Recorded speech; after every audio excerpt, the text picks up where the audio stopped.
The hunger gnawed at Victoria Vale's belly as she slipped behind the log cabin bakery in Wheatland, Wyoming.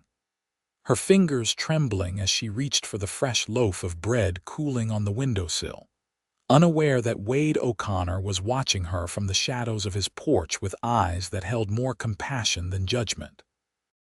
Victoria had been running for weeks, her once fine dress now tattered and dusty from the long journey west.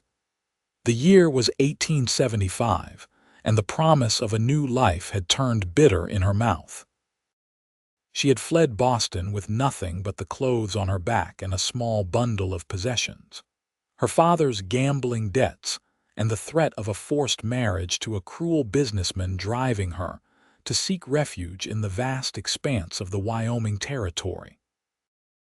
The bread was warm in her hands, the scent of it making her light-headed with hunger. She turned to flee but found herself face to face with a tall man, his broad shoulders silhouetted against the setting sun. Her heart hammered in her chest as she clutched the loaf to her body, ready to run. "I'm not going to hurt you," the man said, his voice low and gentle, like someone speaking to a frightened animal. "Take the loaf and come inside." Victoria took a step back, suspicion etched across her face. "Why would you help me? You don't know me." "Because you look like you need more than just bread," he answered, pushing back his hat to reveal kind blue eyes set in a weathered face. "I'm Wade O'Connor. This is my ranch." "I can't pay you," Victoria said, her voice barely above a whisper. "I'm not asking for payment." He gestured toward the main house, a sturdy two-story structure that glowed with warm lamplight. "There's stew on the stove. Bread tastes better with something to go with it." Victoria hesitated, weighing her options. She could run, but where would she go? The next town was miles away and darkness was falling.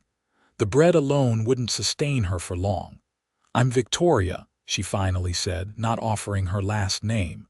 "Victoria Vale." "Well, Miss Vale, the offer stands. Food, a place to clean up, and no questions asked. At least not tonight." Something in his eyes made her trust him, against her better judgment. She followed him across the yard, clutching the bread like a shield before her. The ranch house was warm and inviting, smelling of pine and coffee and the rich beef stew that bubbled on the large cast iron stove. Victoria stood awkwardly in the kitchen, unsure where to place herself in this strange man's home. "Sit," Wade said, pulling out a chair at the large wooden table. He moved with the easy grace of a man comfortable in his own skin, ladling stew into a bowl and placing it before her. "Eat slowly." "I can tell it's been a while." Victoria wanted to deny it, to maintain some shred of dignity, but her stomach betrayed her with a loud growl. She tore off a piece of bread and dipped it into the stew, closing her eyes as the flavors exploded on her tongue. It took all her restraint not to gulp it down. Wade sat across from her, nursing a cup of coffee, watching her with curious eyes. "Where are you headed, Miss Vale?" she swallowed, considering her answer. "West. You're already west. This is Wyoming Territory." "Further west, then," she said, taking another bite to avoid elaboration. Wade nodded, accepting her vague answer. "You running from something or to something?" "Both, I suppose." Victoria met his gaze, challenging him to ask for details she wasn't ready to give. Instead, he stood and refilled her bowl. "You can stay the night. I've got a spare room upstairs. Clean linens, a lock on the door. Tomorrow we'll figure out what comes next." Victoria's suspicion flared again. "Why would you do this for a stranger? A thief, no less."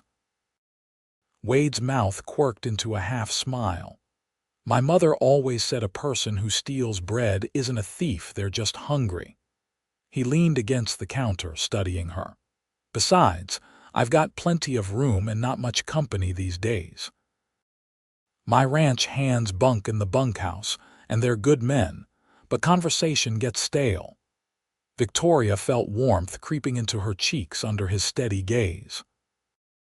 Wade O'Connor was handsome in a rugged way, with sun-bronzed skin and laugh lines around his eyes that spoke of a man who found joy despite hardship. His dark hair was streaked with early silver at the temples, and his hands bore the calluses of honest work. "How old are you, Miss Vale, if you don't mind my asking?" 22, she answered truthfully, seeing no reason to lie about her age. Wade nodded. "I've got 8 years on you then. Been running this ranch since my father passed 5 years back." Victoria finished her stew, feeling strength return to her limbs. "Thank you for the meal, Mr. O'Connor." "Wade," he corrected. "If you're sleeping under my roof, we might as well use our Christian names." "Wade," she repeated, the name feeling strange on her tongue. "I appreciate your kindness, but I don't want to be a burden. I'll be on my way at first light." Wade didn't argue, simply nodded. "As you wish, but the offer stands if you'd like to stay longer. I could use some help around the place, and you look like you could use a safe harbor for a spell." The thought of staying made Victoria's heart race with conflicting emotions. Safety was tempting, but she'd learned the hard way that nothing came without a price. "What kind of help?" "My housekeeper, Mrs. Holloway, comes in 3 times a week from town, but she's getting on in years. The rest of the time I fend for myself. Could use someone to help with the cooking, cleaning, maybe tend to the kitchen garden. And in return, room, board, and fair wages. No strings attached." Victoria searched his face for deception, but found only open honesty. Still, she'd been fooled before. "I'll think about it." Wade showed her to a small but comfortable bedroom on the 2nd floor. It was simply furnished with a narrow bed, a washstand, and a chest of drawers. A colorful quilt brightened the otherwise plain space. Bathrooms down the hall. "There's hot water in the copper boiler if you want to wash up. I'll find you something clean to sleep in." He returned a few minutes later with a folded nightshirt and a set of towels.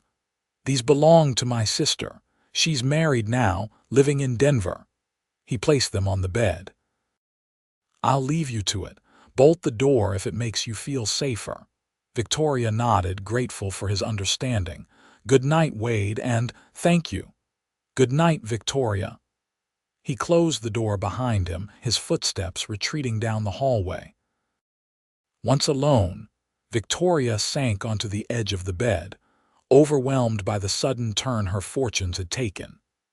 Just hours ago, she'd been contemplating sleeping in a hayloft, and now she was in a real bed, with a full stomach and clean clothes waiting for her.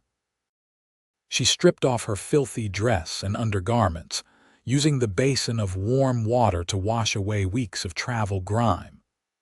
The nightshirt was soft against her clean skin, and though it was too large, it felt like the height of luxury after so long in the same soiled clothing. Victoria climbed between the sheets, expecting sleep to claim her immediately, but instead found herself lying awake, listening to the unfamiliar sounds of the ranch at night. The distant lowing of cattle, the creak of the house settling, the soft hoot of an owl outside her window. And below it all, the solid footsteps of Wade O'Connor moving about downstairs. She tried to sort through her options. Staying meant risk trust was a luxury she couldn't afford, but leaving meant returning to hunger and uncertainty. The memories of Boston seemed a lifetime away.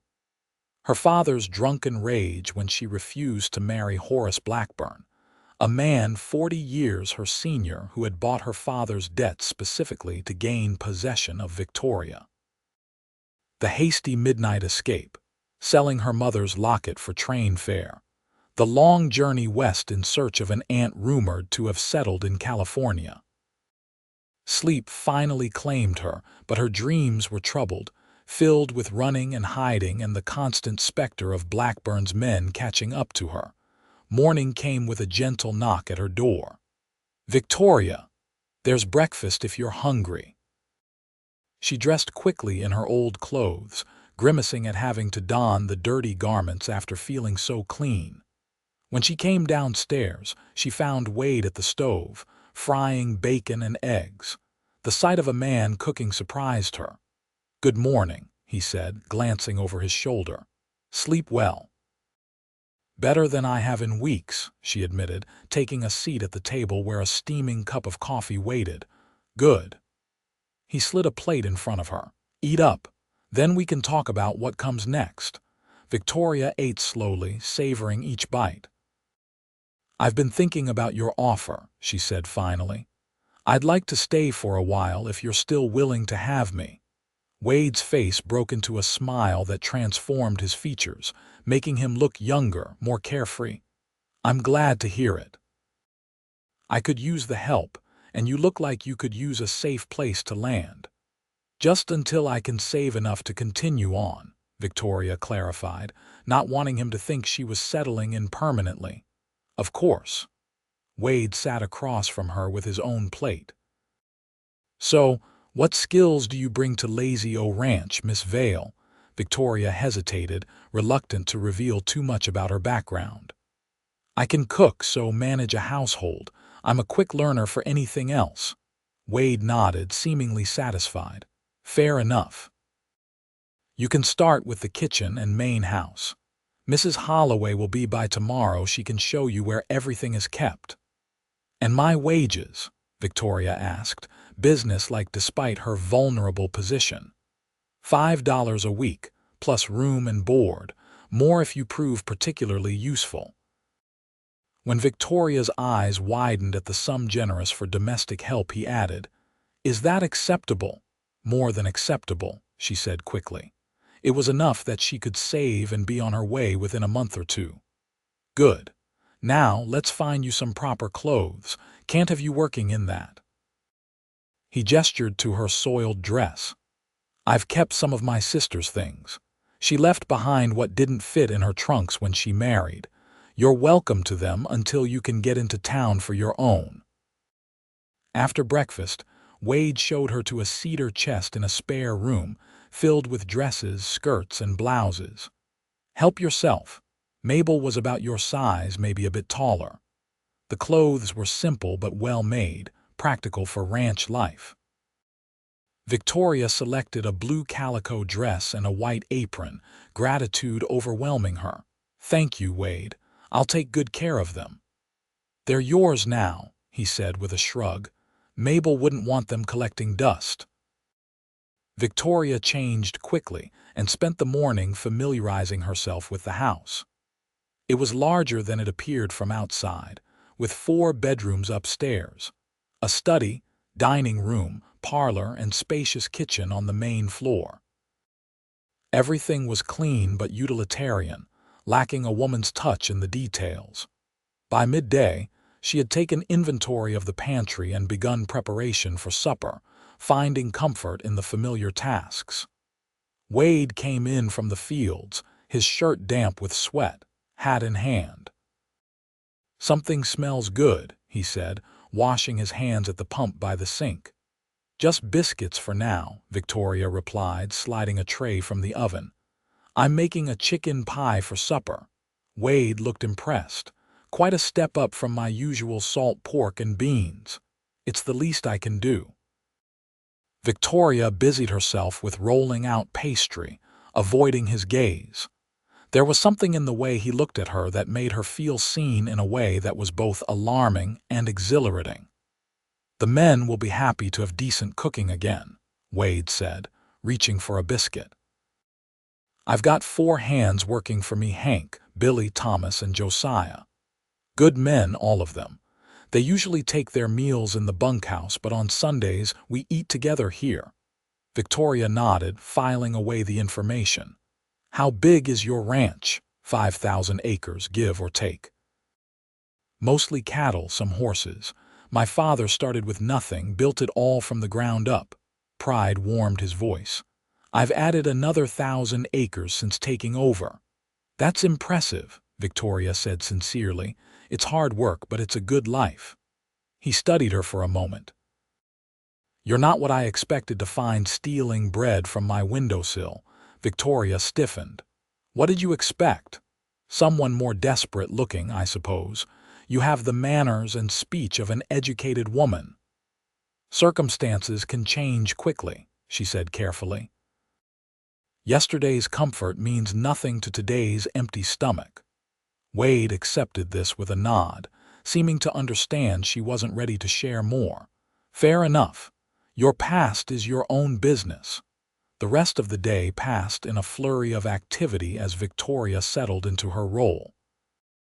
The chicken pie was a success, judging by Wade's appreciative noises as he ate. After supper, they sat in companionable silence by the fire, Wade reading a newspaper while Victoria mended a tear in one of his shirts. "You read?" Wade asked suddenly, gesturing to a bookshelf in the corner. Victoria nodded. "I do. Help yourself anytime. Not much entertainment out here besides books and conversation." She smiled, the first genuine smile since arriving. "Thank you. I've missed reading." Days turned into weeks as Victoria found her place at the Lazio Ranch. Mrs.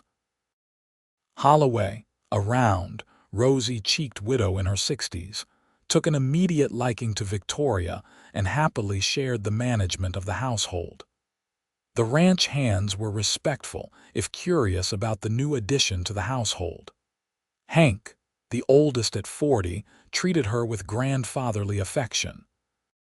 Billy and Thomas, brothers in their 20s, were shy around her, while Josiah, a former slave in his 30s who had made his way west after the war, became a steady friend, often bringing her wildflowers he found while riding the range. Wade remained a mystery in many ways.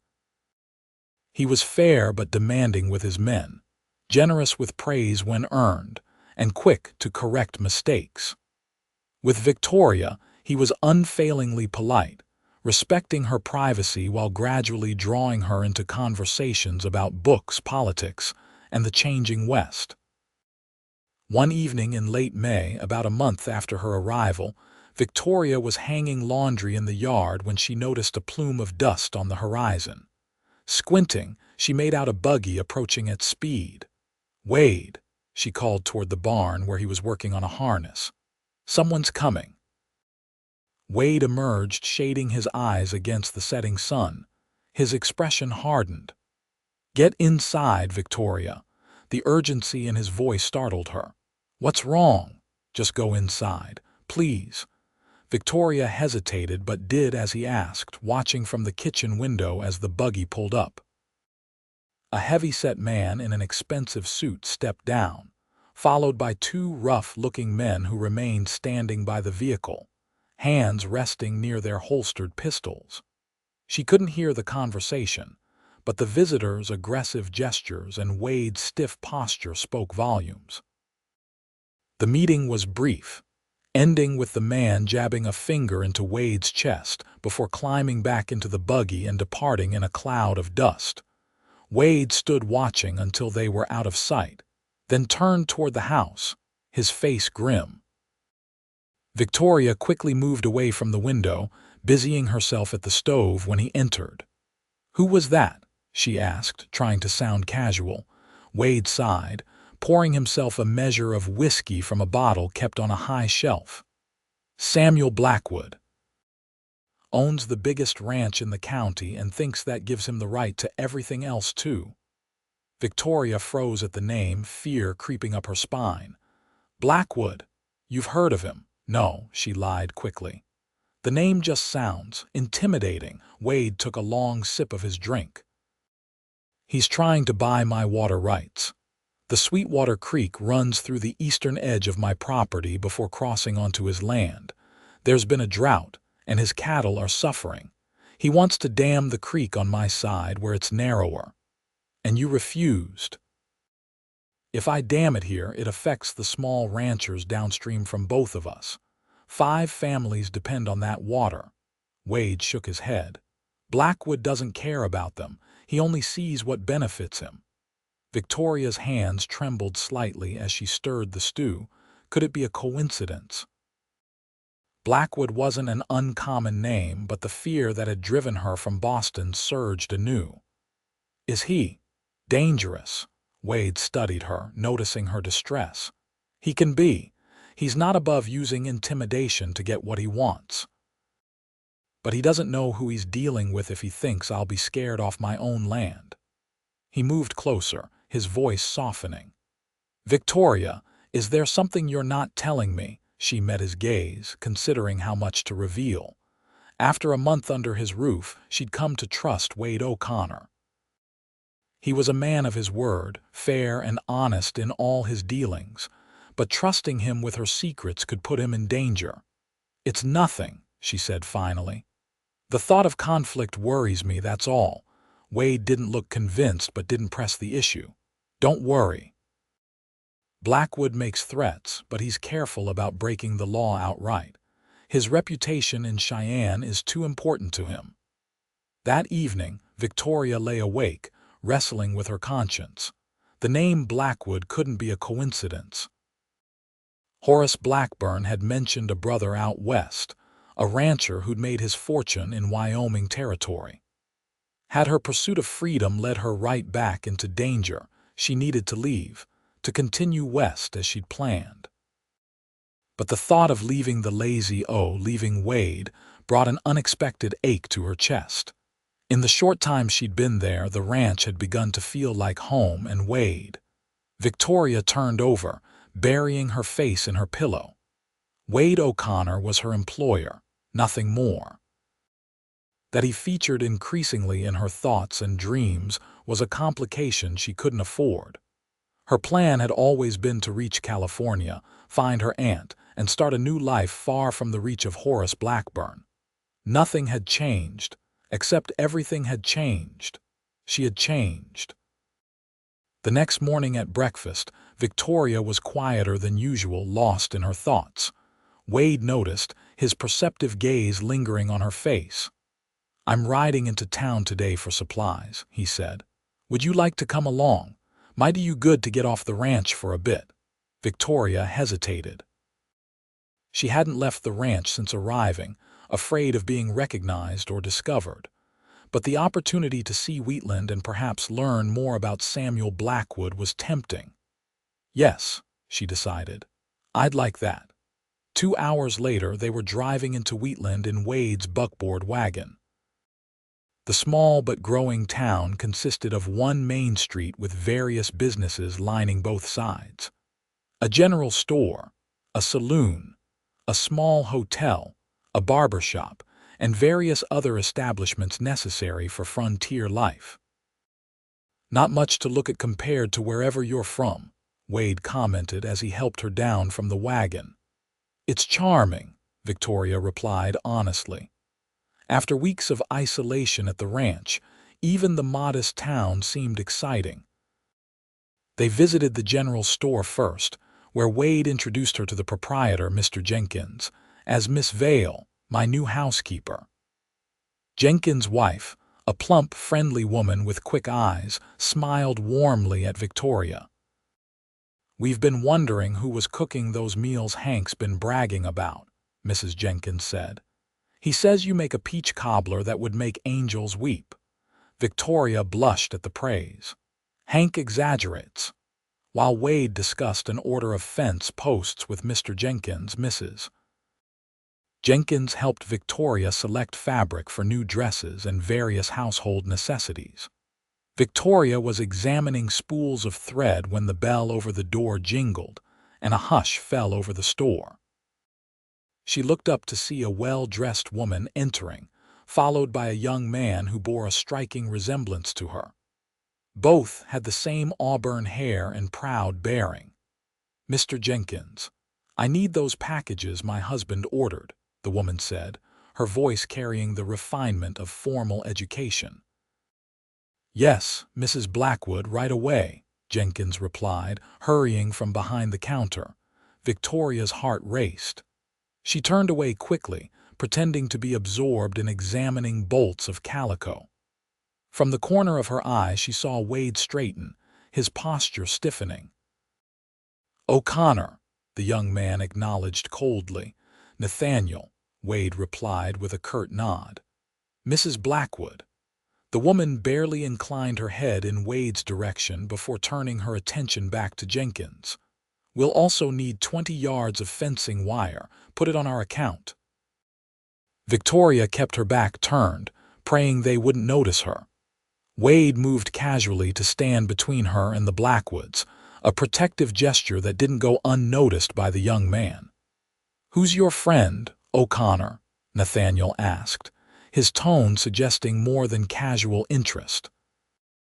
"My housekeeper," Wade answered shortly. "Miss Vale, this is Nathaniel Blackwood and his mother, Mrs. Eleanor Blackwood." Victoria had no choice but to turn and offer a brief curtsy. "Madam, sir," Mrs. Blackwood assessed her with cool eyes. "You're new to Wheatland." "Yes, madam."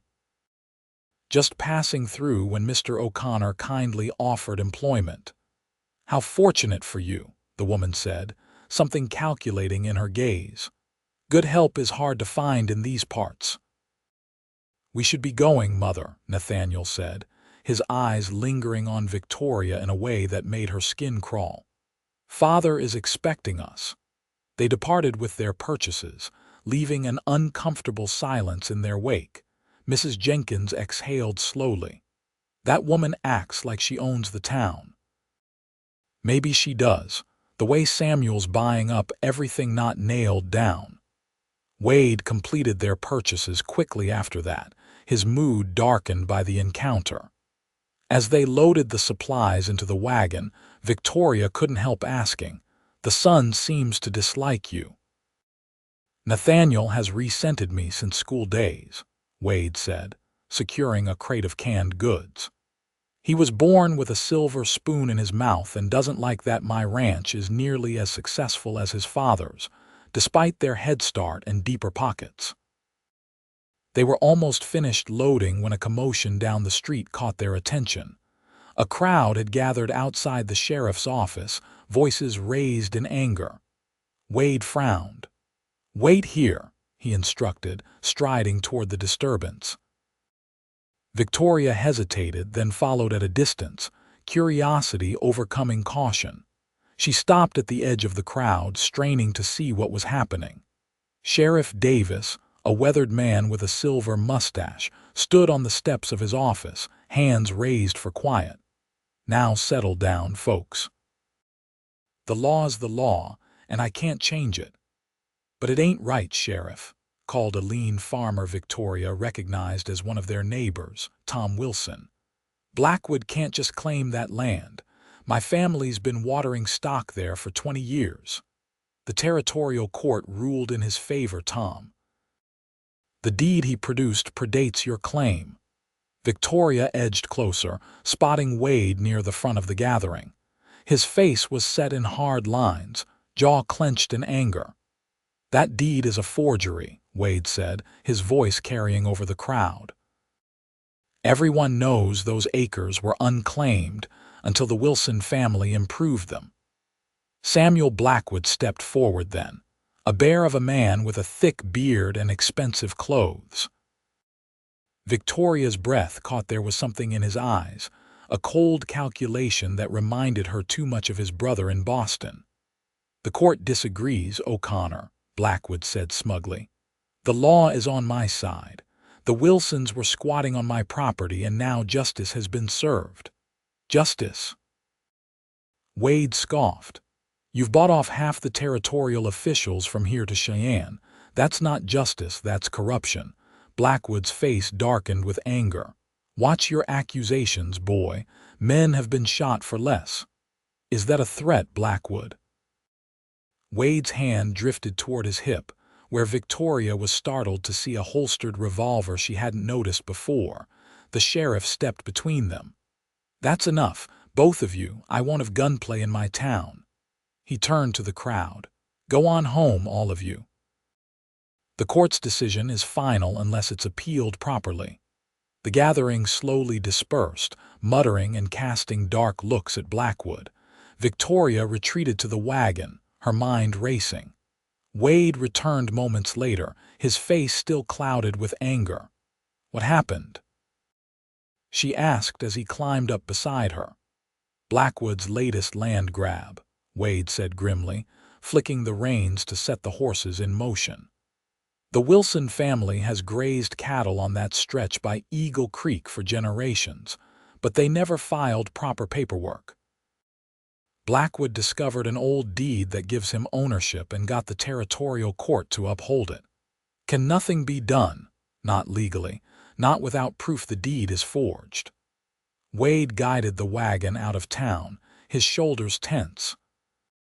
Blackwood's systematically taking control of every water source in the county. First, he offers to buy. If that fails, he finds other means. Victoria thought of the confrontation she'd witnessed at the ranch. Like trying to dam Sweetwater Creek on your property. Exactly. When I refused to sell, he must have decided to go after the Wilsons instead. Their land borders mine to the south. They rode in silence for several miles, each lost in thought. Finally, Victoria gathered her courage. "Wade, there's something I need to tell you, about why I was traveling west." He glanced at her, surprise and interest mingling in his expression. "I'm listening." Victoria took a deep breath. "I'm from Boston originally. My father was a merchant who fell on hard times. He gambled away what remained of our fortune and found himself deeply in debt to a man named Horace Blackburn." Wade's hands tightened on the reins. "Blackburn?" she nodded. "He's a businessman, wealthy and influential, and utterly without scruples. He's also Samuel Blackwood's brother."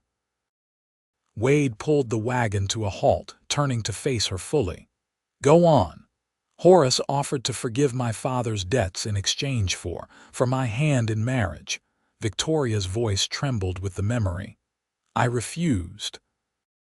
"He's nearly 60, Wade, and known for his cruelty to his previous wives. Both died under suspicious circumstances. But my father had already agreed, eager to be free of his obligations." "So you ran," Wade said softly, understanding dawning in his eyes. "The night before the wedding was to take place, I took what little money I had saved and fled west, hoping to reach my mother's sister in California." Victoria looked down at her hands, twisted in her lap. "I had no idea I was running straight toward another Blackwood." Wade was quiet for a long moment, processing this revelation. "Do you think Samuel knows who you are? That you're the woman his brother meant to marry?" "I don't know. I gave my real name when introducing myself to you. I was too exhausted to think of a false one. But Blackburn might have sent word to his brother to watch for me." "That would explain Mrs. Blackwood's interest in you at the store," Wade mused, "though it could have been simple curiosity." Victoria fought back tears. "I'm sorry for bringing this trouble to your door, Wade. I should leave, continue west as I planned." "No." The word was sharp, definitive. Wade's eyes were fierce as they met hers. "You're safer at the ranch than on the road alone. If Samuel Blackwood is anything like his brother, he won't hesitate to harm you if he discovers your identity." "But I'm putting you in danger." "I was already in Blackwood's sights before you arrived," Wade interrupted. "He wants my water rights and he won't stop until he gets them. Your presence doesn't change that." Victoria wasn't convinced. "What if he discovers who I am?" "Then we'll deal with it together." Wade reached out, hesitating briefly before covering her hand with his own. "I won't let anything happen to you, Victoria. You have my word." The warmth of his touch and the sincerity in his voice brought fresh tears to her eyes. "Why would you risk yourself for me? You barely know me." Wade's gaze softened. "I know enough. I know you're brave enough to flee across the country rather than submit to a life that would destroy you. I know you're kind to Mrs. Holloway and patient with Billy when he tracks mud across your clean floors. I know you read Dickens by lamplight and hum when you think no one is listening." His thumb traced a gentle pattern on her hand. "I know that my home feels more like a home since you arrived." Victoria's heart pounded at his words.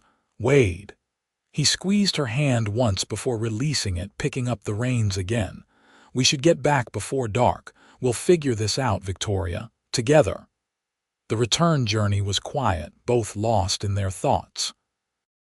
By the time they reached the ranch, the sun was setting, painting the sky in brilliant oranges and pinks. As Wade helped her down from the wagon, his hands lingered at her waist a moment longer than necessary.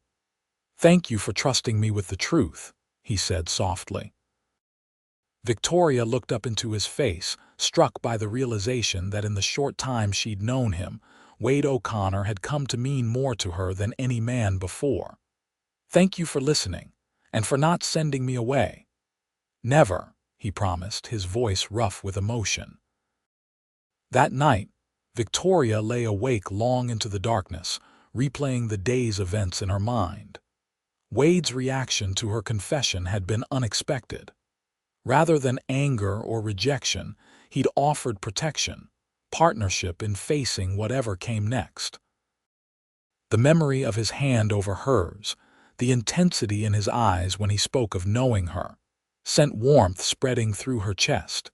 She was falling in love with Wade O'Connor, she realized, with a mixture of joy and terror.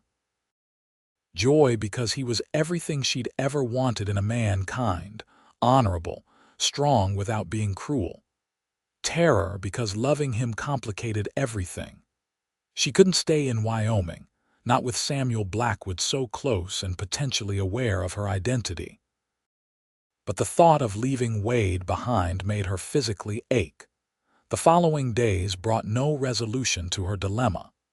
She continued her duties at the ranch while Wade increased security, instructing the men to ride in pairs and keep watch for strangers. The tension was palpable, especially after Tom Wilson and his family were forced to abandon their homestead, unable to fight Blackwood's legal claim. A week after their trip to town, Victoria was in the garden harvesting vegetables for supper when Josiah rode in at a gallop, his normally calm demeanor replaced by urgency. "Miss Vale," he called, swinging down from his horse. "Where's Wade?" "Checking the north pasture with Hank," she answered, alarm rising at his expression. "What's wrong?" "Riders coming. 6 men armed, Blackwood's men by the look of them." Josiah's dark eyes were grave. "They'll be here within the hour." Victoria's heart raced. "I'll find Wade." "You warn the others." She ran to the house for Wade's spare horse, a gentle mare named Daisy, and rode north as fast as she dared. She found Wade and Hank mending a broken section of fence, their horses grazing nearby. "Victoria," Wade straightened in surprise at her approach. "What are you doing out here?" "Blackwood's men are coming," she gasped, reining in beside them. 6 of them, armed. Josiah spotted them on the south ridge. Wade's expression hardened. He turned to Hank. "Finish up here, then get back to the house. Make sure your rifle's loaded." To Victoria, he said, "Let's go." They rode back together, Wade's face grim with determination. At the ranch house, preparations were already underway. Billy and Thomas were moving ammunition boxes to the porch, while Josiah positioned himself near the barn with a clear view of the approach road. "Get inside," Wade told Victoria, helping her dismount. "Stay away from the windows." "I won't hide while you face danger," she protested. Wade gripped her shoulders, his eyes intense. "This isn't your fight, Victoria. It became my fight when I stepped onto your land," she retorted. "I know how to shoot, Wade. My father taught me before everything changed." He searched her face, conflict evident in his expression. Finally, he nodded. "All right, but you stay on the porch with me. If shooting starts, you get inside immediately." Victoria nodded, following him to the house. Wade retrieved a Winchester rifle from a cabinet, checking it was loaded before handing her a revolver. "Only if absolutely necessary," he warned. They didn't have long to wait. Soon, the sound of hoofbeats announced the arrival of their visitors. 6 men rode into the yard, led by Nathaniel Blackwood. They spread out in a semicircle facing the house, hands near their weapons but not drawing. Wade stepped forward, rifle held casually but ready. This is private property, Blackwood. State your business. Nathaniel's lips curled into a smirk. My father sent me to deliver a message, O'Connor. He's offering one last chance to sell those water rights before things get unpleasant. My answer hasn't changed, Wade replied evenly. The creek stays as it is. Father thought you might say that. Nathaniel's gaze shifted to Victoria, standing slightly behind Wade. He also asked me to inquire about your housekeeper. Victoria felt cold fear wash over her. Wade shifted slightly, blocking Nathaniel's view of her. Miss Vale works for me. That's all Blackwood needs to know. Interesting. Nathaniel tilted his head. Because we received a telegraph from Boston yesterday, from my Uncle Horace. He's looking for his runaway bride, a woman named Victoria Vale. Wade's expression revealed nothing, but Victoria could see the tension in his shoulders. If your uncle lost his bride, that's his misfortune. It has nothing to do with my ranch or my employee. My uncle offered a substantial reward for information leading to her return, Nathaniel continued as if Wade hadn't spoken. $5,000. Enough to make a man reconsider his principles regarding water rights, perhaps. Get off my land, Nathaniel, Wade said, his voice dangerously quiet. Now, Nathaniel smiled, the expression never reaching his eyes. We'll go, but this isn't over, O'Connor. My father wants that water and my uncle wants his property returned. One way or another, the Blackwood family gets what it wants. He wheeled his horse around, his men following suit. At the edge of the yard, he called back, "You have until Sunday to reconsider. After that, we won't be responsible for what happens." They watched until the riders disappeared from view. Only then did Wade lower his rifle, turning to Victoria with concern etched on his features. "Are you all right?" She nodded, though her hands trembled. "They know who I am." "They suspect," Wade corrected. "They don't have proof yet." "It won't matter," Victoria said bitterly. "If Samuel Blackwood tells people I'm his brother's runaway bride, who will believe my denial? A woman alone with no family to vouch for her." Wade ushered her inside where the ranch hands had gathered in the kitchen. "We need to decide what to do," he said, placing his rifle on the table. "Blackwood's made it clear he won't back down." "We could fight," Billy suggested, young and eager. "We're 5 against their 6. "Blackwood has more than 6 men," Hank pointed out. "Those were just the ones he sent today. He's got at least 20 hands who'd pick up guns if he ordered it." "And the sheriff won't intervene," Wade added grimly. "He's in Blackwood's pocket like most officials in the county." Victoria listened to them debate options, her guilt mounting with each passing moment. These men were risking their lives because of her presence. "I should leave," she said finally, cutting through their discussion. "If I'm gone, Blackwood loses his leverage against Wade." "And go where?" Wade demanded. "They'll be watching the roads, the stagecoach, the train station. You wouldn't make it 10 miles. Besides," Josiah added quietly, "Blackwood wanted the water rights before Miss Vale arrived. Her presence just gives him another point of pressure." Wade paced the length of the kitchen, thinking. "We need allies, other ranchers who have been squeezed by Blackwood. Together, we might have a chance against him." Hank nodded slowly. "Jenkins at the store might help spread the word." "Lots of small ranchers resent Blackwood but are too scared to stand alone." "I'll ride into town tonight," Wade decided. "See who I can rally. Hank, you and Josiah take first watch. Billy and Thomas get some rest, then relieve them at midnight." The men nodded, accepting his orders without question. As they filed out to their positions, Wade turned to Victoria. "You should rest too. Tomorrow may be difficult." "I'm not sure I can sleep," she admitted. "Not with all this hanging over us." Wade's expression softened. He reached out, tucking a strand of hair behind her ear, the gentle touch sending shivers down her spine. "We'll get through this, Victoria, I promise." "How can you be so sure?" she whispered. "Because some things are worth fighting for." His gaze held hers, conveying a message deeper than his words. "Get some rest. I'll be back by dawn." After Wade departed for town, Victoria tried to sleep but found it impossible. Instead, she busied herself preparing food for the men on watch and packing essential items in case they needed to flee quickly. As midnight approached, she carried coffee to Josiah and Hank at their post near the barn. "Any sign of trouble?" she asked, handing them steaming cups. "Nothing yet," Josiah answered, his eyes scanning the darkness. "But they'll come. Blackwood's too proud to back down now." "I'm sorry to have brought this on you all," Victoria said softly. Josiah smiled slightly. "Miss Vale, trouble finds its way to good people with or without help. I've seen enough of life to know that." "Still, Wade's a changed man since you arrived," Josiah interrupted gently. "Happier, more alive. Whatever comes, that's worth something." Victoria felt warmth bloom in her chest at his words. "Thank you, Josiah." She returned to the house, finding comfort in Josiah's perspective. Had she really changed Wade?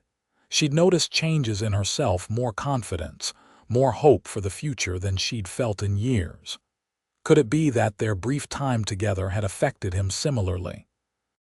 Dawn was breaking when hoofbeats announced Wade's return. Victoria rushed onto the porch, relief flooding her at the sight of him riding in not alone, but accompanied by nearly a dozen other men. "The word is spreading," he told her as he dismounted, exhaustion evident in his face but triumph in his eyes. "These are just the first. More will come." Throughout the day, more riders arrived at the Lazy O small ranchers, farmers, shopkeepers from town, all with grievances against Samuel Blackwood. By nightfall, nearly 30 men had gathered, setting up camp in the fields surrounding the ranch house. Victoria and Mrs. Holloway, who had insisted on coming despite the danger, cooked enormous pots of stew and baked bread to feed them all. "It's like an army," Victoria marveled as she stirred a pot on the stove. "An army of desperate men," Mrs. Holloway corrected. "Each one here has lost something to Blackwood land, livelihood, dignity. They've been waiting for someone to stand up to him." Wade spent the day organizing the men, setting up watches and defensive positions. When he finally came inside for supper, his face was lined with fatigue but determined. "Blackwood's men are camped about 2 miles south," he reported as Victoria set a plate before him. Josiah counted 15 riders, but there could be more by now. "What happens tomorrow?" she asked, sitting across from him. Wade ate several bites before answering. "Blackwood gave us until Sunday. He'll come, expecting to find us alone and scared. Instead, he'll find 30 men who have had enough of his tyranny." "Will there be fighting?" "I hope not," Wade said sincerely. "Blackwood's a bully. Bullies back down when confronted by superior force." "If we stand firm, he might reconsider." Victoria wasn't convinced. "And if he doesn't," Wade met her gaze steadily, "then we defend what's ours." The gravity of his words settled between them. After a moment, Wade reached across the table, taking her hand in his. "Victoria, if things go badly tomorrow, I want you to promise you'll ride for Cheyenne.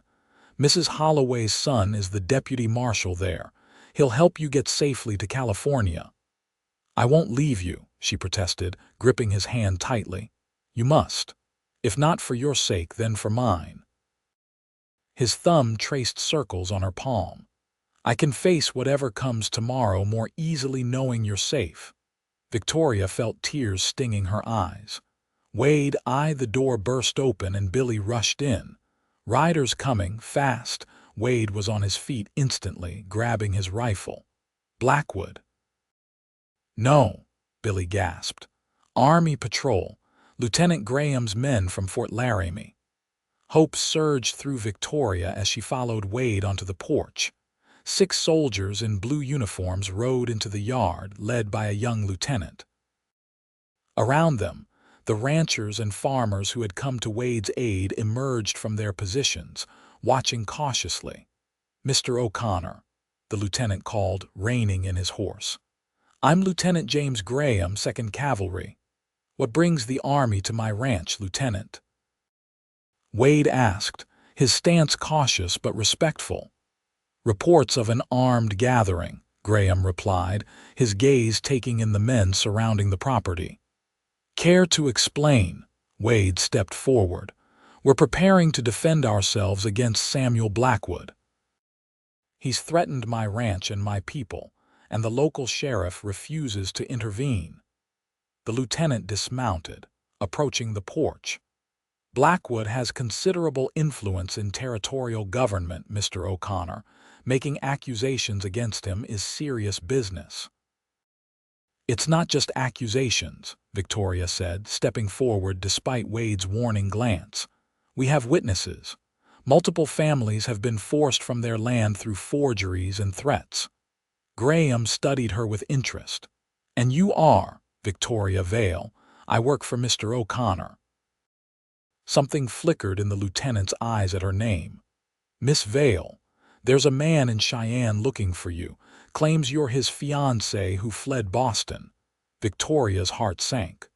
"Horace Blackburn is not my fiancé. My father attempted to sell me to him to cover gambling debts, but I never consented to the arrangement." The lieutenant's eyebrows rose. "That's quite an accusation, madam."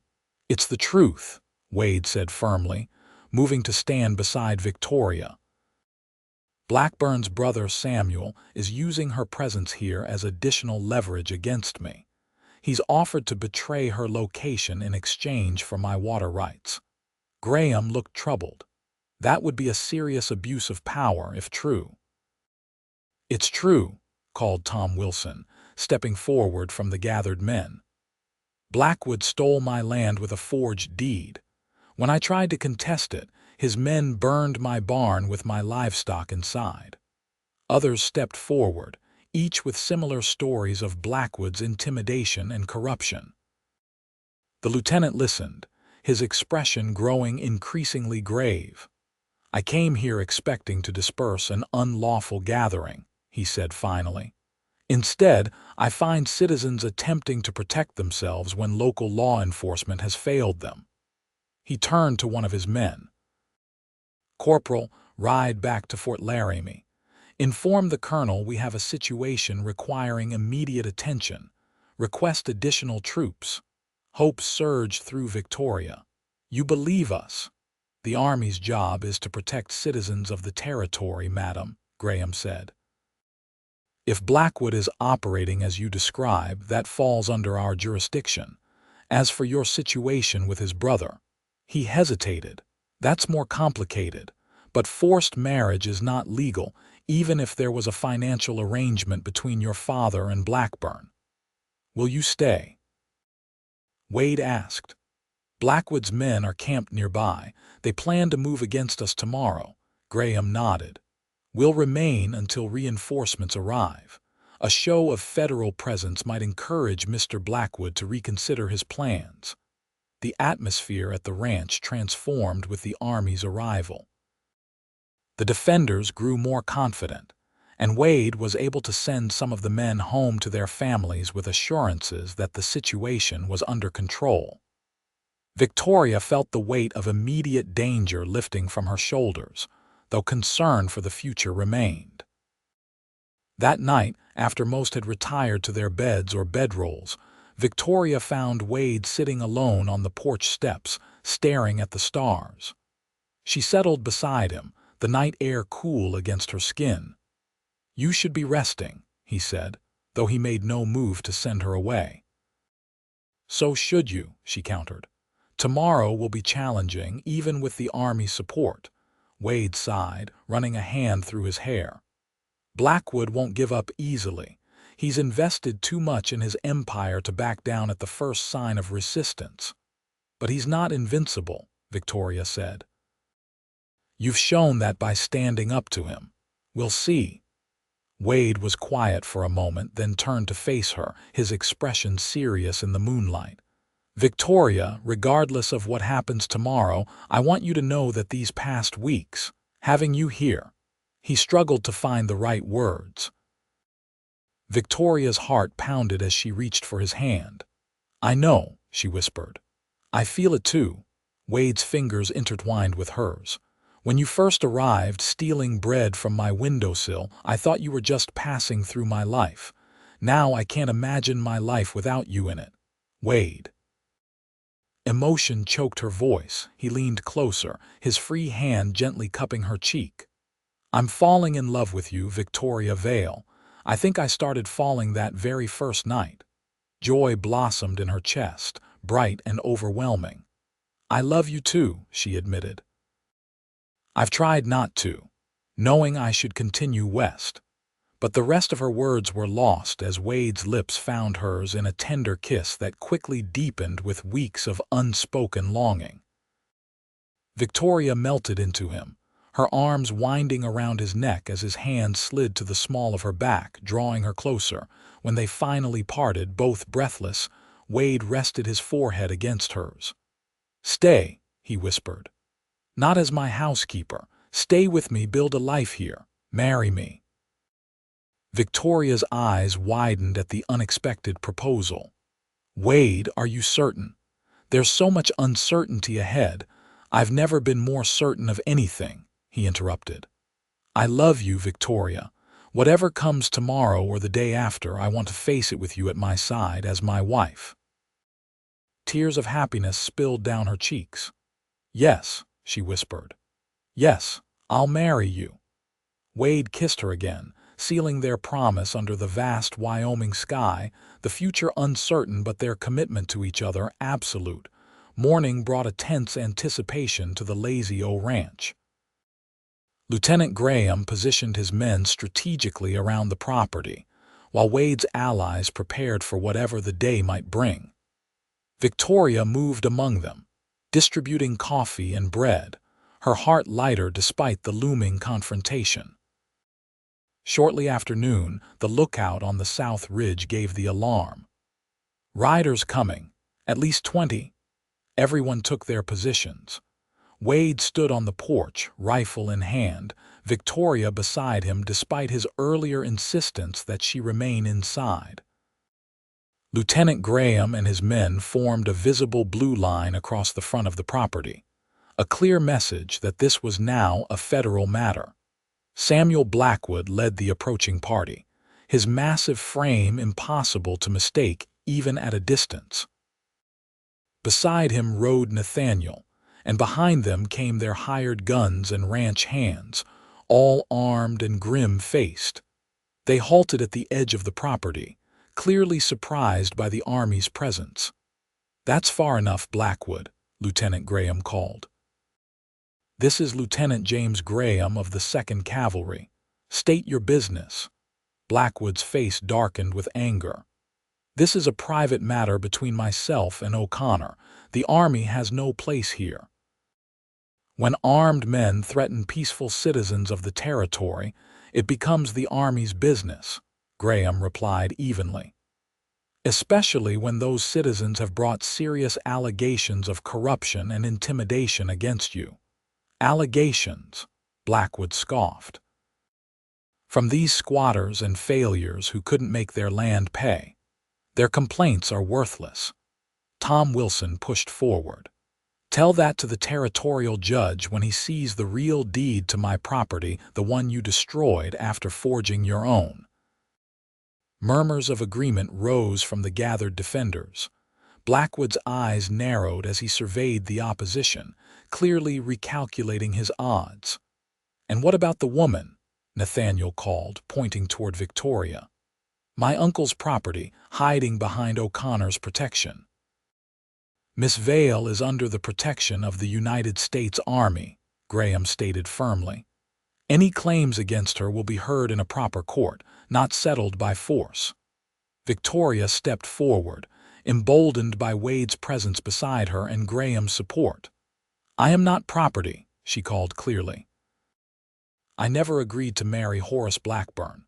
Any arrangement he made was with my father, not with me, and is not legally binding. Blackwood sneered. A woman's consent is hardly relevant. Your father accepted payment, which makes it trafficking, not marriage, Graham interrupted. A federal offense, Mr. Blackwood. Perhaps your brother should be made aware of that distinction. Wade moved slightly forward, his voice carrying across the yard. You have a choice, Blackwood. Ride away now, end this campaign against your neighbors, and we can all live in peace. Or continue and face not just us but the full authority of federal law.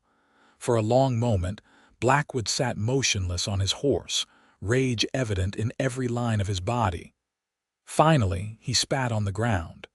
This isn't over, O'Connor. The army can't stay forever. No, Wade agreed.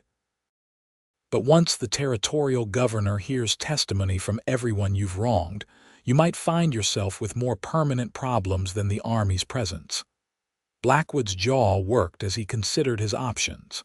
At last, he yanked his horse around. Men, we're leaving. For now. He fixed Wade with a final glare. Watch your back, O'Connor. They watched as Blackwood and his men rode away, tension slowly ebbing from the air. Only when they had disappeared from sight did Wade lower his rifle, turning to Victoria with relief in his eyes. It's not over, he cautioned. But it's a start. Lieutenant Graham approached them. Reinforcements should arrive by nightfall. I've sent a dispatch to the territorial governor as well, recommending a full investigation into Blackwood's activities. Thank you, Lieutenant, Wade said sincerely, shaking the man's hand. We owe you a debt. Just doing my duty, Graham replied. Miss Vale, when you're ready, I'd like to take your statement regarding the situation with Horace Blackburn. It may help protect other women from similar arrangements. Victoria nodded. Of course, I'll tell you everything. As Graham moved away to check on his men, Wade slipped an arm around Victoria's waist. Are you all right? She leaned into his embrace, feeling the last of the tension drain from her body. Better than all right. For the first time in months, I feel free. Wade pressed a kiss to her temple. Freedom looks good on you, Miss Vale, though I'm hoping you'll consider changing that name soon.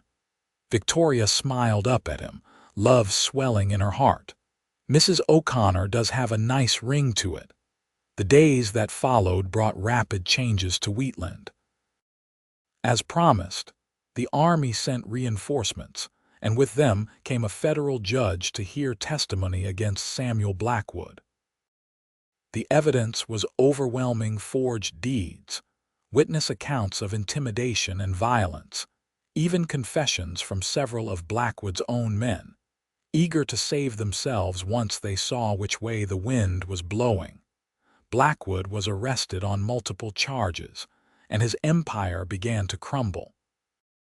The territorial court reversed its decisions on disputed lands, returning property to its rightful owners.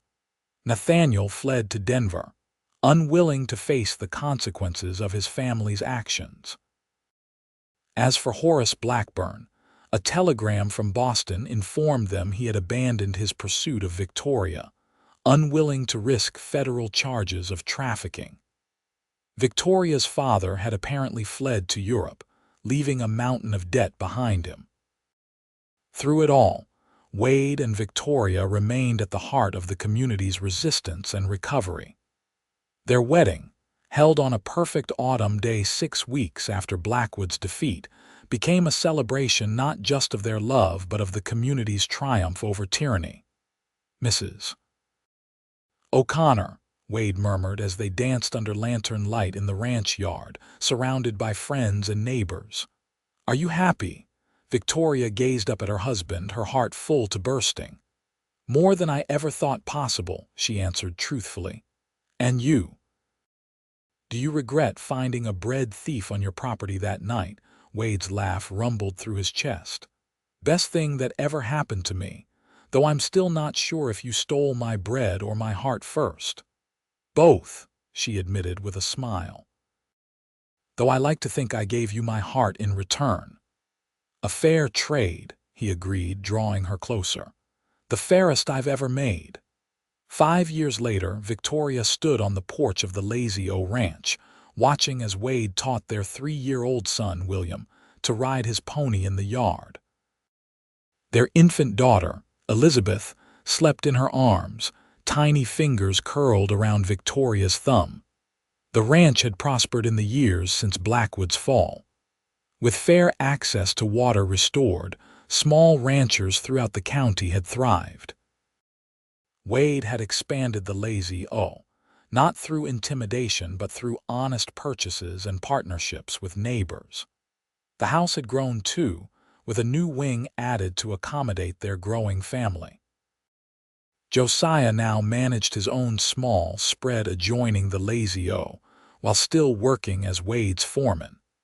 Hank had retired to a cabin on the property, where he delighted in telling tall tales to young William. Billy and Thomas had both married local girls and built homes nearby. As for Victoria, she had found her place not just as Wade's wife and the mother of his children, but as a respected voice in the community. She had established a small school on the ranch for the children of nearby homesteaders and worked with the governor's office to ensure fair treatment for all settlers, regardless of their wealth or influence. Wade looked up from William's riding lesson, catching her eye across the yard. Even after 5 years of marriage, that smile still made her heart skip a beat. He said something to their son, then walked toward her, dust from the yard clinging to his boots. "How are my girls?" he asked, climbing the steps to join her. He placed a gentle kiss on Elizabeth's downy head, then a longer one on Victoria's lips. "Happy," Victoria answered truthfully. "Just watching my handsome men and counting my blessings." Wade slipped an arm around her waist, drawing her against his side as they watched William carefully guiding his pony in a circle. "Ever think about that night, when I caught you stealing bread?" Victoria smiled at the memory that had changed everything. "Often. I was so hungry and afraid." "And beautiful," Wade added. "Even covered in dust and trembling, you were the most beautiful woman I'd ever seen." "You were kind when you had no reason to be," Victoria said softly. "You saw someone in need and offered help without expectation." Wade shrugged, still uncomfortable with praise even after all this time. "Just seemed the right thing to do." "It was," Victoria agreed, leaning her head against his shoulder. "And look what came of it, a home, a family, a life better than either of us could have imagined." "All because you were hungry enough to steal my bread," Wade teased. Victoria laughed, the sound causing Elizabeth to stir and William to look up from his pony with a grin. "All because you were generous enough to say, 'Take the loaf and come inside.'" Wade kissed her again, his lips warm and familiar against hers. "Best invitation I ever offered," he murmured. As the setting sun bathed the Lazy O Ranch in golden light, Victoria thought of all the twists and turns that had brought her to this moment: the fear and flight from Boston, the desperate hunger that led her to Wade's windowsill, the fight against Blackwood that had cemented their bond. From the darkest moments of her life had come this abundant joy, this love that sustained and nourished her more completely than any stolen bread ever could. "Come inside, husband," she whispered against Wade's lips. "The children need their supper, and so do you." Hand in hand, they called to William and walked together into the home they had built, not just with lumber and nails but with courage, sacrifice, and a love that had begun with a simple act of kindness on a star-filled Wyoming night.